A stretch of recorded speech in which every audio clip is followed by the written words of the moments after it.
to the second segment of the show for today.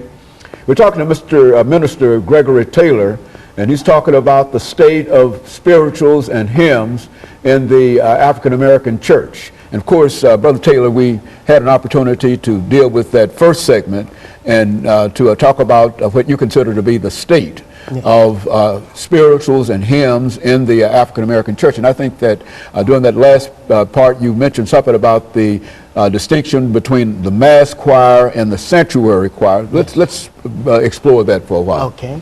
Well, when I say sanctuary choir, I'm referring to what they would refer to today as the senior choir. And in my background coming up as a lad, we had to sing with the elderly people. And there was one Sunday that we had to sing to ourselves. And what I've discovered is that in the process of us singing with the elderly, this is where the learning to sing was being passed on from one generation to the next. Even though at that time I didn't fully understand. The whole process of learning how to sing. That's right. I didn't fully understand it at the time, but as I got older, I realized what was taking place. And we used to have choir practice every Monday night. And these were the kind of things that contributed to shaping us. And I can remember when I say mass choir, during the 60s period, the people came from all the churches around the community, and they formed the mass choir.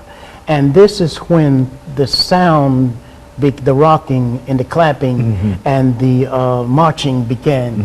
And every time I see that today, I get the feeling that look like they're trying to jump start the civil rights movement, you know, by the rocking, massing, and the marching and rocking this year. It just appears that this is what is taking place in the worship, or the worship has become complementary to what took place in the civil rights movement. And I'm not knocking the civil rights movement. It might have been right for the time. That's right. Is that what you're saying for the civil rights movement, but it's not appropriate? Yes, for what they were doing. It was appropriate. And there is a term that is called reclamation. You know, when you dig for coal, it is required that you put something back in the ground that is equivalent to what was taken out. But reclamation has never taken place when it comes to the sanctuary choir. And I even sometimes think, Dr. Haney, that there should be an atonement, an apology, because of the length of time that they have gone about. The music has constantly changed. And I sometimes think that those who use, after the songs were rewritten and sung in the streets, when they returned to the church, they were no longer the same singers that they left as.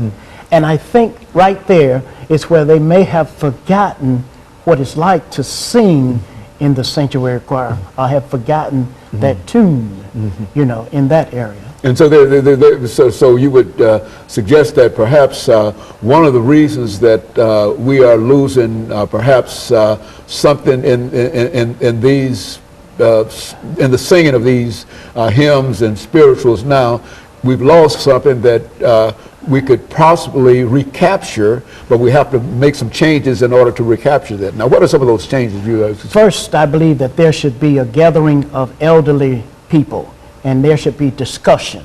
They should be given the opportunity to talk freely about the old hymns, because the churches that I visit here, I see a lot of dissatisfied senior citizens. One lady who was 102 years old, another that was 97, they just stopped going to church because they were no longer respected in the area of the music. And then there's another factor that we have to deal with, is the noise. There is a hearing loss problem. I've spoken to about 5 ear, throat, and nose doctors, and there's 36-some million people who are suffering from hearing loss in this country. And that is another area that has got to be dealt with, you know, in order to properly address this. But my heart goes out to the seniors, and we have been singing here with the nursing homes. I visited one of the nursing homes with Lady Carter Chapman. You know, got the opportunity to experience the nursing home here with her. And in Atlanta, I was visiting the nursing home and singing with the elderly, because that's where you have the true, fresh oral history memory of our heritage, which came through the music. But some people have grown ashamed of that. You know, I enjoy seeing them become happy in the church. And recently in a midweek study, we had a vacation Bible school actually, and there was the story was about in the storm when Jesus was on the boat, you know, and one of the elderly ladies there was singing a hymn, in the storm of life is raging. Okay. Stand by me. That's right. And she started to sing, and I believe his name was Mother Black. And she said, when the storm of life is raging, stand by me, remember me. And just hearing her cry out the therapeuticness in the music is what that was taking place there.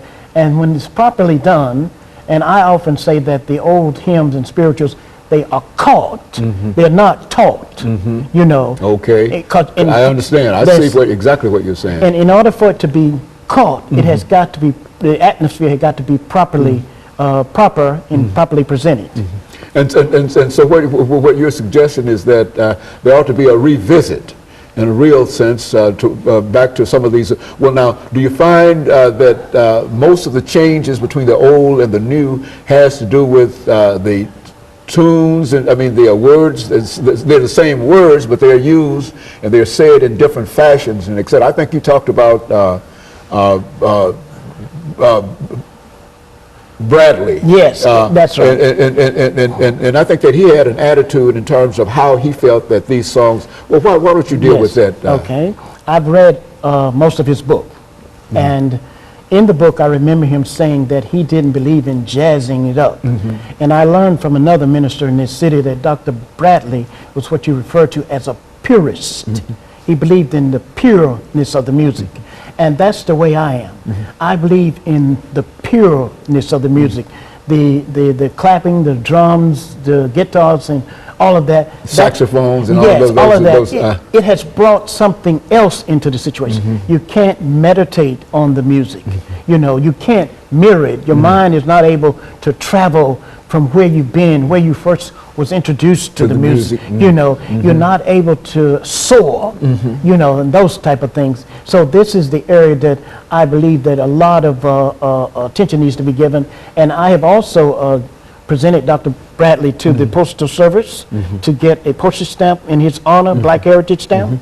And the purpose of this is to bring his music, attention to his music. And we've gotten several people who are planning to give testimonies. His birthday is coming up October the 5th, and several people will be writing in on that regard. Okay, and Brother Taylor, let's take this final commercial break. Okay. Then we'll come back for 10 minutes, but we understand exactly what you're saying, and we would like to have, you simply promote that during this next segment, and we'll be back following this short commercial break.